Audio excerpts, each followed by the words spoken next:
சேரன் செங்குட்டுவன் தமிழரின் வீர அரசன். தமிழர் வரலாற்றில் என்றும் தன் வீரத்தால் மற்றும் நீதியால் புகழ்பெற்ற மன்னராக செங்குட்டுவன் திகழ்ந்தார். தமிழ் மூவேந்தர்களில் ஒருவராகவும் தனது சிறப்பான ஆட்சி முறையால், தனது வீரம், நீதி, பக்தி, அறம் ஆகியவற்றால் வரலாற்றில் சிறப்பாக நிலைத்திருக்கும் பெருமை பெற்றவர். சிலப்பதிகாரத்தின் தோணியில் செங்குட்டுவன் கண்ணகிக்காக மேற்கொண்ட யாத்திரை மற்றும் வட இந்திய அரசர்களை வென்ற வரலாறு அவரது சிறப்பை உலகத்திற்கு எடுத்து காட்டுகிறது. சிறந்த போர் வீரன் மற்றும் தன்னம்பிக்கையாளர் செங்குட்டுவன் சிறந்த போர் வீரனாக விளங்கினார். அவர் போரின் போது தனது நாட்டிற்காக எப்போதும் வீரத்துடன் செயல்பட்டார். அவர் ஆட்சியில் இருந்த காலத்தில் பல சிறந்த ரணங்களில் போரிட்டு வெற்றி பெற்றார். தனது போர் வீரத்தால் மட்டுமல்லாது நீதியுடன் கூடிய ஆட்சியால் மக்கள் மனதில் ஒரு உன்னதமான மன்னனாக அமைந்தார். சேர நாட்டின் வலிமையை அதிகரிக்க பல போர்களை நிகழ்த்தி வெற்றி பெற்றார். அதில் குறிப்பாக வட இந்திய பகுதிகளில் சக்கரவர்த்திகளுடன் போரிட்டு அவர்களை வீழ்த்தி சேர நாட்டின் பெருமையை உலகம் முழுவதும் பரப்பினார். கண்ணகிக்காக மேற்கொண்ட அற்புதமான யாத்திரை. செங்குட்டுவன் வழிபாட்டு உணர்வும் தியாக உணர்வும் நிறைந்த அரசன்.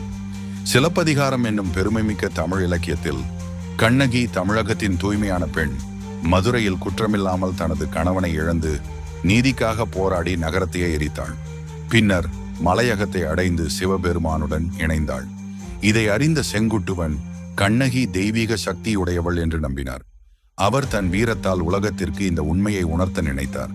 இதனால் கண்ணகிக்கு ஒரு சிற்பம் உருவாக்கி அதனை கடல் கடந்து பல மலைகளை கடந்தும் ஒரு பெரிய படையுடன் வடிந்திய நாடுகளுக்கு சென்று நிறைய சக்கரவர்த்திகளை வென்று அதன் மூலம் கண்ணகியின் தெய்வீகத்தை நிறுவினார். அவர் கங்கை நீரை கொண்டு வந்து கண்ணகி சிலையை கரை சேர்த்தார். இது தமிழகத்தில் கண்ணகி அம்மன் வழிபாட்டின் ஆரம்பமாகவே அமைந்தது. வட இந்தியர்களை வென்ற வீர மன்னன் செங்குட்டுவன் வடிந்திய சக்கரவர்த்திகளை காலடியில் கொண்டு வந்தவர். அவரின் யுத்தவியலில் மிகுந்த திறமை இருந்தது. அவர் வடிந்திய அரசர்களை அழித்து சேர நாட்டின் ஆட்சியை மிக வலுவாக அமைத்தார். அவர் தனது போர் வீரத்தால் மட்டுமின்றி தனது புத்திசாலித்தனத்தாலும் வட இந்திய அரசர்களை கட்டுப்படுத்தி தமிழரின் பெருமையை நிலைநாட்டினார். செங்குட்டுவன் போரின் போது தனது வீரத்தை மட்டுமின்றி புத்திசாலித்தனத்தையும் பயன்படுத்தினார். அதனால்தான் அவரது போர்கள் வெற்றியாக அமைந்தன. மக்கள் நலன் கருதிய அரசியல் செங்குட்டுவன் தன் ஆட்சியில் மக்களின் நலனை பிரதானமாக கருதியவர். அவரின் ஆட்சியில் விவசாயம், கைத்தொழில், வணிகம் ஆகியவை மிகுந்த வளர்ச்சி பெற்றன. துறைமுக நகரங்கள் பரவலாக இருந்தன. மக்களின் பொருளாதார நிலை உயரும் வகையில் பல திட்டங்களை செயல்படுத்தினார்.